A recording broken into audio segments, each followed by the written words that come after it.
Hey guys, welcome to the pod. I haven't been on here by myself for a very long time, and I'm gonna give you guys a big update on life and what's been going on and where I've been and all the things. And I'm gonna talk today a little bit about starting over after a breakup and probably a lot of that, and a lot about my relationship with ease and the patterns that I see in a lot of the people that I work with and a lot of my clients. I do apologize that it has been so long since I've been here. I've also noticed that a lot of my last podcasts have been about business. And not that there's anything wrong with that. I just want my podcast to be about so much more than business. And I have shifted in who I'm speaking to, I think, a lot since I first started the podcast and since I first started in the online space. I was very focused on finding purpose and starting a business and all that stuff. And that's still a huge part of my work, but it felt very confined for me to just stick to that because there's so many other things that I want to talk about, and relationships is one of them. Not just romantic relationships, but the relationship you have with yourself, the relationship you have with money, the relationship you have with ease and pleasure and struggle and all the things in your life. That is so huge for me. And purpose is, of course, such a huge part of that. I recently went back and read my journal from 10 years ago, and I've talked about this quite a bit in my content. If you follow me on Instagram, I've been mentioning it and probably will be mentioning it for a while because it was such an eye-opening experience for me to read back from so long ago and to see how much I've changed and how self-aware I was back then when I didn't think that I was. Had a lot of awareness. I didn't have the tools to actually process it like I do now, which is super amazing. But yeah, it was such an eye-opener for me when it came to like relationships and when it came to my purpose and when it came to my anxiety and depression and the way that I was living my life. And now that I can look back on that and see where I am now, I can clearly see all the steps and all the things that it took for me to get from there to here. So I'm going to be sharing a lot more about just life on here in general. Like, I know I always say my business or my podcast is about spiritual, personal, and business development, but it's definitely been heavier on the business side for sure. And I'm sure that a lot of you probably enjoy that, but I know that even people who have businesses, regardless of whether you're here because you have one or you're here because you just enjoy the pod, I know that all the things that I want to talk about are very relatable to what all of us go through. So would love to have some different sort of guests on the podcast as well. Something that I've been diving into a lot lately has been like my cycle and cyclical living and all that kind of stuff. So definitely going to be having some guests on the podcast in the next little bit, but also am in a phase in my life where I don't have a lot of energy. And so I'm really trying to be careful with how much I'm planning and how much energetic output I'm putting in. I've actually almost completely stopped doing my live workshops. I have a sober Sunday fun day dance party coming up that I'm doing with one of my girlfriends, but that's really honestly just for fun. It's not about me holding space for others. So that feels really fun and exciting, but definitely noticing that even a little bit of resistance in myself in planning it just because I am really needing that deep rest right now. And, even looking back in my journal and seeing how burnt out I was for so many years and being a single mom and working in the trades, very physically demanding job. And I'm sure lots of you have physically demanding jobs and lives. If you run a household and you work full time, like, it's a lot of work, and I think that most of the world in our culture, North America anyways, are burnt out. And, now that I'm in this place in my life where I actually have a lot of space for rest and I have a lot of space to receive, I am noticing that my body has been not deteriorating, but it's like everything that my body didn't feel safe to feel before, it's feeling it now. So everything with my cycle has been coming to a head. My luteal phases have been an absolute nightmare. I don't sleep, and my energy is just really, really low. I have been working on more nourishing food to my diet. I, for a very long time, was very like push and pull with this cutting out sugar and cutting out things for my health, and have realized in the last year or two that I will never be somebody who completely cuts things out, and I don't really believe in that anymore. I think that it's better to add more nourishing things to your life than it is to take everything away, because there's so many deep patterns that go along with all of the things that we crave and do, and all our comfort foods and all that stuff. And anyways, that's not what the pod is about today. It could be a completely different topic, but I have just been really gentle with myself. I really struggled to step away from the live workshops because that was a source of income for me that I was going to say goodbye to by stopping doing them. And I noticed that pattern coming up for me. And it's something that's come up for me a lot in my life, but I've really started to notice it over the last couple years as I've started to change. It's like I can notice these little patterns, like when things start to get good, I'm like, okay, like the world's gonna end or something like that. Like I don't get to have it easy. Like that's a belief that I have, and I think it's a belief that a lot of us have. Our ancestors struggled a lot. Like most of us, our ancestors struggled a lot. So it's very ancestral. It's very ingrained in us. Some of us, our parents or our grandparents lived in war times and depressions and famines and all this stuff. So it makes sense that we have a lot of scarcity mindset and we have a lot of struggle mindset in our psyche. And one of the huge things when I took my somatic training was, and if you've been with me for a while, I've talked about this a lot, but it was like learning how to feel good, learning how to feel safe in my body, learning how to feel peace in my body, learning how to feel joy and gratitude in my body was one of the most healing things that I have ever experienced. And that's such a huge part of my work, and I'm going to talk about it till the day I die, because it's like that's the point of life though, to enjoy ourselves and to have a good time. And I think that when we start this healing journey, we start it because we want freedom from our trauma. But somewhere along the way, it turns into this like addiction to change. And it does feel really good to change, and it does feel really good to be better and to be healthier and all that stuff. And I think that's great. Like, I think it's important to be growing all the time, but you do have to be careful that you're not constantly chasing, right? Like a big part of my work is to be able to be in the present and to truly enjoy the present moment. Like that's one of the most spiritual things you can do. But anyways, I've gone off on a tangent, I feel like, that is relatable, but I do want to talk about so many things. Like I really struggled over the last year as I closed out this chapter of my life where I was saying goodbye to like the old version of me, and there was so much stuff coming up to be healed, and I know that there's going to be layers of it over probably the rest of my life, but I just felt like I was in such a fragile state. December, I was sick for most of December. I got sick twice, and I got so sick, and I really had a hard time. Like I had a hard time mentally and physically. Like it took me a really long time to get back on my feet and to feel normal again. And then into the new year, I just felt so fragile, and I actually came and like recorded a podcast, and I wasn't able to share it. And I think the moment has passed, but I will continue to talk about the things that I did record over time. But I was just feeling in such a fragile state that I didn't feel like I could actually post my podcast. Lots of stuff was coming up for me, like in terms of shame and guilt from past mistakes and things that I've done with my life. And I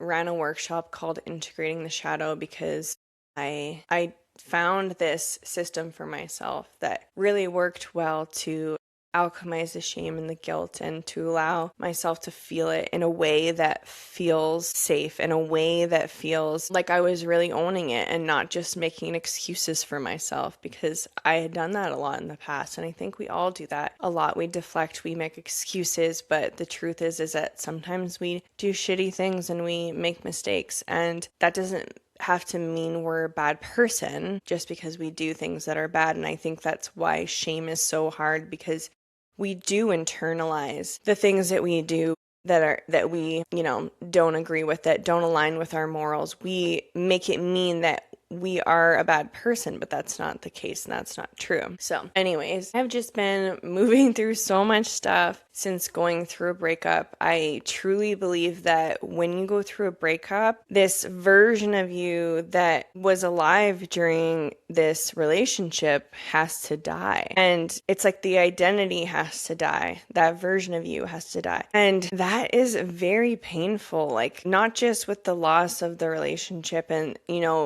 a lot of the time when there's breakups, there's good parts and bad parts, right? Like there's a reason why you broke up, but there's a reason why you also stayed together, because there was a lot of love there. And there was a lot of love in my relationship. And that's a big reason why it was so difficult to walk away. I'll probably have a separate podcast one day where I kind of dive a little bit more into, maybe even next week, where I dive a little bit more into relationship patterns and my relationship and my side of it. Of course, I'm, have to respect the other person and only share my side of the story and just the patterns that came up with, of course, like respecting the privacy of the relationship. But I will be talking on that because there was a lot of trauma bonding. Some people will call it like a twin flame. And I think that a lot of people in my world are probably experiencing this, and I do really want to speak on it. So make sure you tune in for the next podcast where I dive into that. And yeah, I've literally been, I feel like, reinventing myself and rediscovering myself and who I am as a person, and truly discovering like what I want. Because when you have codependent patterns in a relationship, which I have my whole life, you tend to focus on the other person's needs more than your own, and that can completely cloud your vision of who you are and what you truly want. And it's not until you give yourself the space to be alone and to rediscover yourself that, you start to notice like, oh yeah, that wasn't me, or I didn't want that, and I actually just did that for them. And it's just such a beautiful thing and such a beautiful gift to give ourselves, to take that time to be alone after a relationship. I know I tended to be a serial dater in the past. It feels so good to be in a place where I can hold myself in the discomfort of a relationship ending and not have to reach for, unhealthy coping mechanisms. But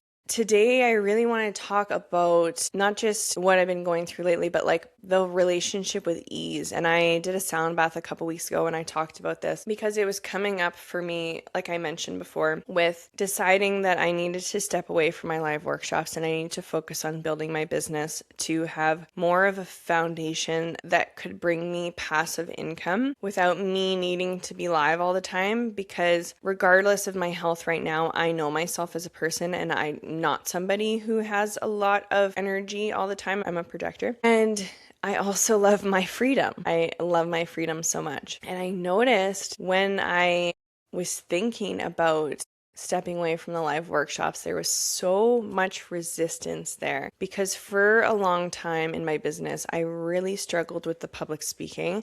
And that was really hard for me to work through and to be able to hold space. And I do think it was necessary for the growth of my business, but I developed this mindset of like, my business won't be successful if I don't push myself through the discomfort. And like, don't get me wrong, of course we have to push ourselves and push the edges, especially when we have a business and all this stuff, but you don't want to be in the discomfort all the time. Like you don't want to be constantly pushing yourself. And I was doing that a little bit with my workshops constantly, having workshops constantly planning, live all the time. And it's not really in alignment with who I want to be. And so I have to find this like balance between, I love holding space. I love getting to work with women and to sit in circle with women and to hear everyone's stories and, the feedback in real time of the impact that I'm having with my work. It's like,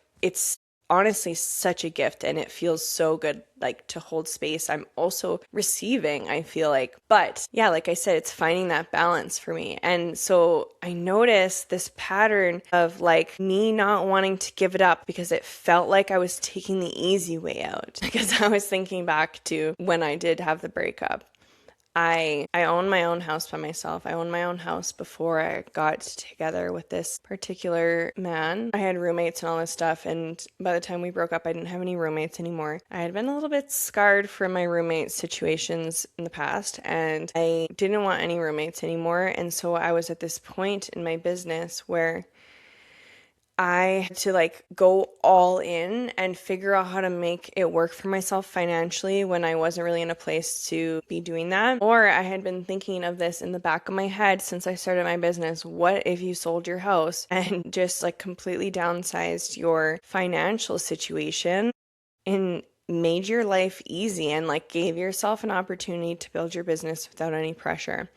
And it had come into my head quite a few times over the course of a year. I was so attached to my house, especially after the breakup. I remember when I broke up, I was like, God, do not take my house away from me. This is the last thing I have. I felt like my whole life crumbled to the ground. And it was probably a month after that I started to be I think I should sell my house. And then once I did that, it was I just felt such a weight come off of my shoulders. And I did have a conversation with Vienda about this, I think, on the podcast last summer about choosing the easy way out. And it's just so crazy to me.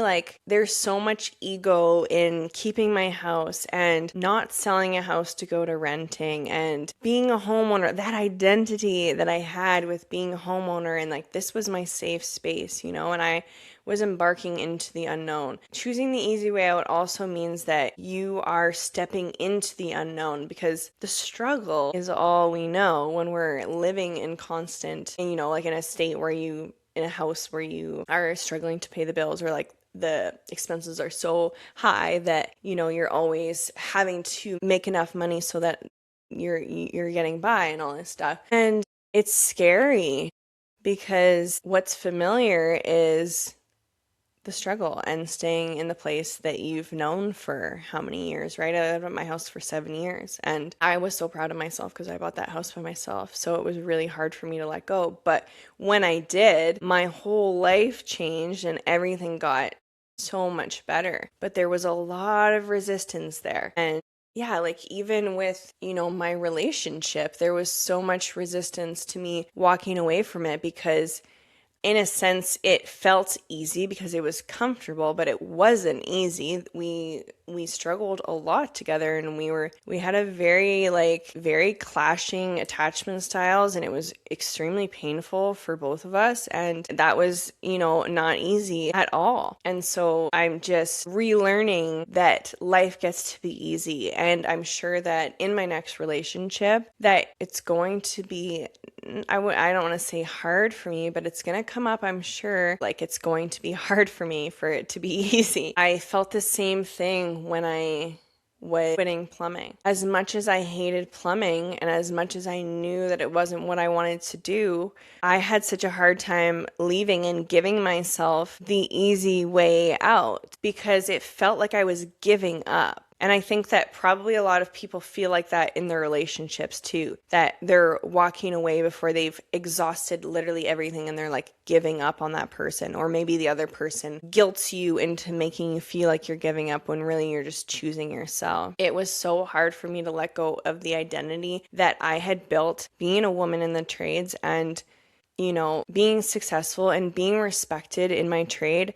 And it took me a long time to get there. It took me a very long time to prove myself and to gain that respect. And so to walk away from that, it was hard because that was what I knew. And that was the identity that I had built for myself. And just as I'm talking about how much identity is tied into our patterns and what we do and what we choose and our relationship with ease, because I think a lot of us have this belief that I'm strong because look at everything that I've been through. And so we hold on to all of the heartache and all of the hard things in our life, and we hold them and we make them part of our identity because that's what we know and that's what makes us feel important and that's what makes us feel strong. We don't realize that we can let those things go, become a new version of ourselves, and still be the person that went through all that. Like, nobody can take your story away from you. You still went through all those things, but you don't have to hold on to them so tightly. That's such a common theme with me and,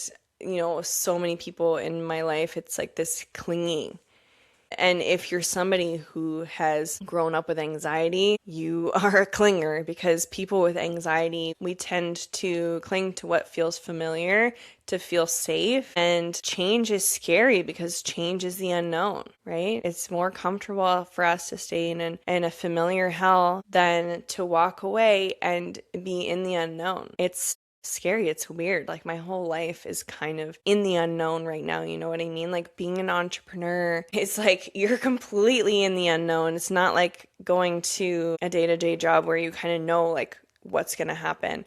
And being single and, not necessarily looking for anything. I'm like literally living in the unknown and learning how to just be okay in it. And also noticing my patterns where I will, try to self-soothe or comfort with, like, for instance, like watching too much TV or something. That becomes my new sense of reliability or whatever. I just recently cut out TV almost, completely now. It took me like a week or two to like whittle it down because I was watching so much TV over the winter. But spiritual people watch TV too. Spiritual people watch reality TV too. Okay, I used to judge people who watched reality TV.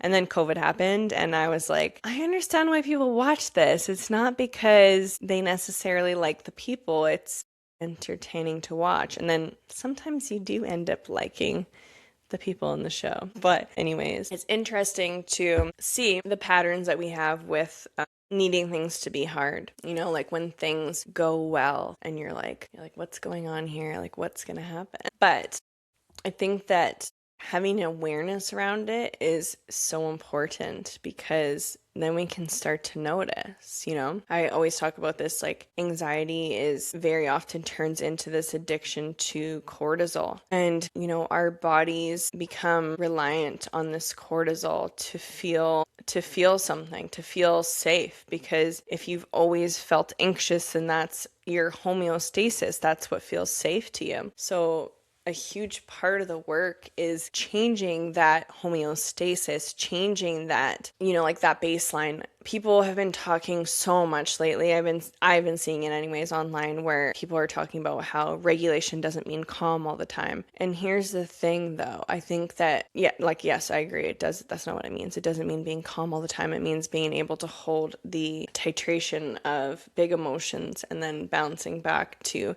being calm again and deactivated and all this stuff. But here's the thing that people aren't talking about when they bring this up. And the reason why people talk about being regulated as being calm all the time is because most people don't have a baseline of being calm. And you can't actually be regulated unless you have a baseline of being calm, because otherwise you're just up here all the time. Or you're going from up here, maybe a little higher, to being up here, when really, being calm is down here. So that's the reason why people were talking about being regulated interchangeably with being calm, because you can't have one without the other. Like, for instance, as I've healed and as I've done the work with myself and sat with myself, my baseline used to be anytime I would go inwards, I would have this pit in my stomach. Every time things were still, guilt or shame would come up. And I noticed that I had this pattern of every time I was still, because I grew up feeling guilty all the time for numerous reasons. It's like my brain would scan for something to feel guilty, because I had to feel guilty all the time, because that's what my body was used to feeling, like guilt or shame constantly. As an adult, moving into having more generalized anxiety, it was like I would scan like the experience that I just had. So like my day at work, and I'd be like, did I say anything that was like stupid or whatever? It's like you would find something to feel guilty or anxious about. And that's a pattern. And that's a pattern that can be broken. The more safety we can start to build in the body, the more the body gets used to just being like, it's okay. It's okay to be safe. It's okay for things to be easy. And I also think that this is very largely because our culture has I mean, we've been in the patriarchy for thousands of years. And, men and women are so different, but I think women have learned to be like men in the sense that we're trying to behave like them, we're trying to work like them, and that's not what we're meant to be doing. Like, every man and every woman will have both the masculine and the feminine qualities of doing and being and receiving and whatever. But as women, we are very different. And I think that I can speak for a lot of us when I say that we have gotten caught in this pattern of trying to prove our worth through doing, through effort, and also thinking that we have to earn our worthiness through the doing and earn success through the doing. And I'm sure like this could be a pattern for men as well. But I think that we forgot that we're just allowed to receive. Like, we can just ask and we can receive. Like, we're the only ones who put that block on ourselves because we think we have to earn it. Like, when was the last time you just prayed for something and it just happened? Like, I prayed for something a couple weeks ago and it happened like right away. And I was like, okay. Like, why did I forget I could do this? We think that everything has to be a struggle. We have to suffer and struggle to be successful, but it's not true. We don't have to. Like, I'm not saying that you just get to sit on your ass for the rest of your life and do nothing and you'll just receive, receive, receive. Of course, we have to take the actions that we feel called to take and that we are led to take. But not everything has to be through effort. We're allowed to receive it. I went for a reading and it was so beautiful a little while ago. It was like, moving into this house has been holding me in this new way of being, in this new feminine version of myself. I spent 12 years as a plumber and working in the trades and being in that proving, go mindset and working all the time, working overtime, trying to make more money, trying to prove my worth through earning. And when I shifted into my business, I still was doing those things in this container that really needed to be so much more feminine. And now that it's been a couple of years, I'm finally starting to like ease into this like more like accepting of rest, more easeful, more feminine space, and it feels so good. And I feel like in this that reading was like, yeah, that's what this house is holding you through. It's like holding you to tap into your feminine side more, and not that you need to move to tap into your feminine side more, but that's just what this land was holding me in. I feel so activated in so many different ways moving onto this acreage and being on the land. And it's just been such a beautiful experience for me. And I haven't even been here for a year. It's so funny because I thought when I sold my house and started renting that I would be buying again soon. And it's just not the case. I'm like, I'm not going anywhere. Like, moving is so much work. I'm happy here and I will be staying, I'm sure, I shouldn't say I'm sure because who knows what happens in life, but I think I'll be here for a couple of years. But there was something that I noticed back in January where finally I was in a place in my life where I didn't have any distractions. It was just me and my business. And I was like trying so hard to get all these things done and do all these things. And I was putting so much pressure on myself and I was feeling so stressed.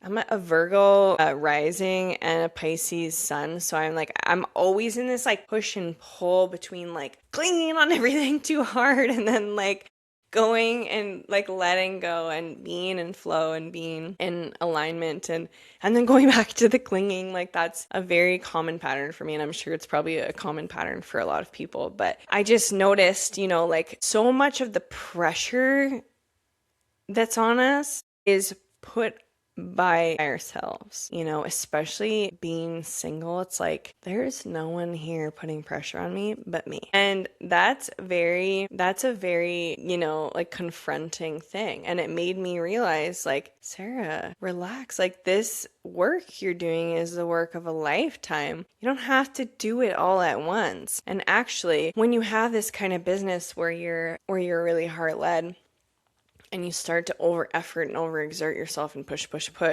you lose your creative edge, you lose your flow, you lose your magic, because you really do need to have this openness, this flow, and you need to rest because the creative juices don't flow when you overdo it. So yeah, that's what I've been up to for the last little while, I want to try to get back to doing podcasts more consistently, because I know that there's a lot of you out there that are listening regardless of whether I'm making new podcasts or not. And, if you are listening and you enjoy the podcast, please reach out and chat with me and talk to me about it. I would love to hear from you. But yeah, this really truly is such a beautiful space for me to express myself and to just be me and not have to worry about fitting into a little box on Instagram. Not that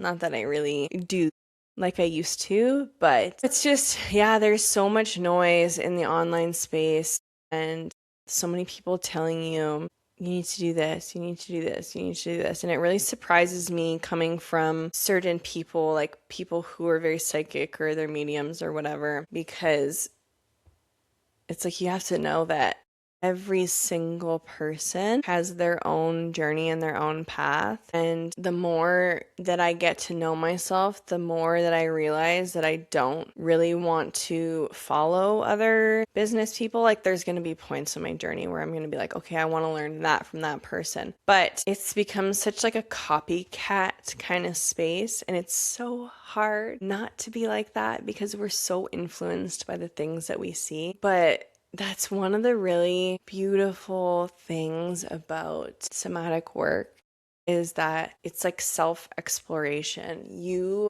are going in and getting to know the innermost parts of yourself. And for instance, like my mentor was, she does 6-month containers, and I was like, I'm going to do 6-month containers. And then I realized I don't actually want to do that. So if you're interested in working one-on-one with me and diving in and doing the somatic work to shift your identity and, heal yourself so that you are able to walk away from your toxic relationship, or you searching for your purpose, or you're wanting to shift careers and start a business, or you are looking to completely change your relationship with money, like that's the kind of stuff that the somatic work I do helps with. Like that, those are some of the biggest things that have changed in my life. If you're interested in doing that, I do have some shorter containers now available, 4 weeks, 6 weeks, and 8 weeks, and they're over Zoom and they're just absolutely magical. I also am just about to be a teacher on Insight Timer, which is pretty exciting, and also finally joining the world of YouTube.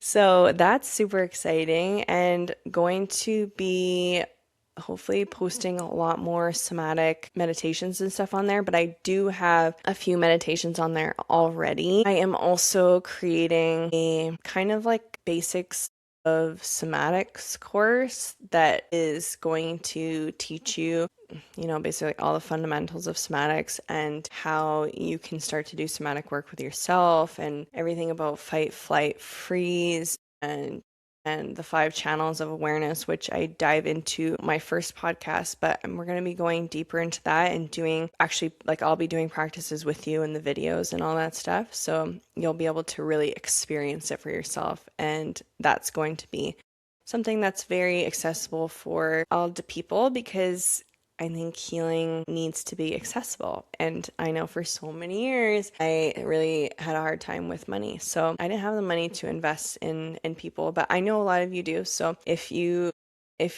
are interested in investing in your healing, I am here. I'm your girl. If you see my eyes, if you're on YouTube and you're watching this and you see my eyes moving around, I've just kind of been watching the birds and I have to keep reminding myself, look back at the camera. But no, really, I have been really trying to consciously create this life that I'm living right now. I had so many years where this was my dream. And so I'm really sitting in the moment as much as I can to truly feel the gratitude for how amazing my life is. Like, yes, I'm not exactly where I want to be. Yes, there's still a lot of growth in my business to be, totally financially, I should say, like, in quotation, successful, or what I deem as successful. But there's one thing I've learned, it's that these things take time, and especially when you're shifting from something like plumbing to healing,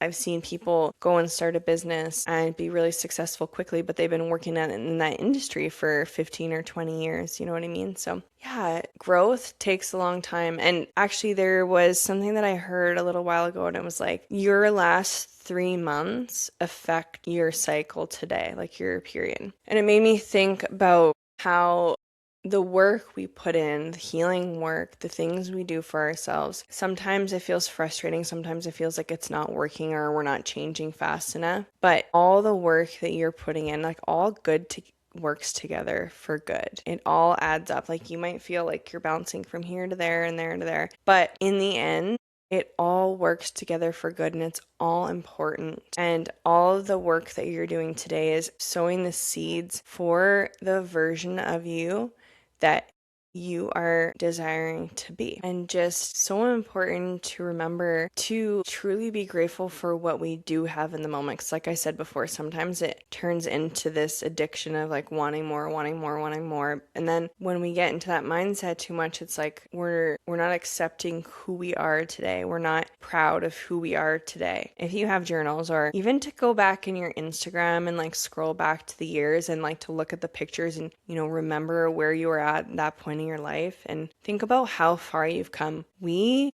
forget how far we've come. You know, like sometimes there's similar things that repeat over and over and over and over again, and we get frustrated with that and we're hard on ourselves. And then you look back and you see all of the other parts of your life that you've completely changed, and it's so amazing. We as a society, we don't take enough time to celebrate ourselves. We don't celebrate enough.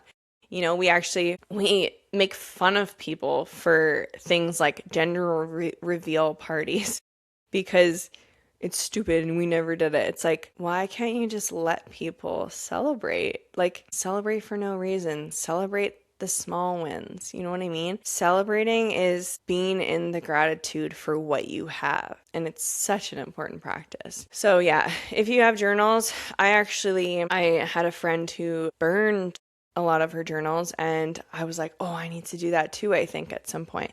And I thought about it a lot because I thought, oh, there's so many like icky parts of my life that I want to burn and like leave behind. But going back and reading them, I was like, I'm never going to burn these. These are gold. Going and looking back at my past and seeing all of the patterns and seeing all the things that I had a really hard time with, and then watching myself grow over the years was so beautiful and so eye-opening. And I was like totally blown away. And I think that happens a lot. It's like we want to leave behind, like, you know, people will move, run away, go on trips, but you can't truly leave behind your past. You can't leave behind versions of you, you know, and that's really comes with a lot of acceptance and integration of all of these past parts and owning them and loving them. And that's such a huge part of somatic work. Like, if you know anything about parts work, that's like the somatic work that I do is very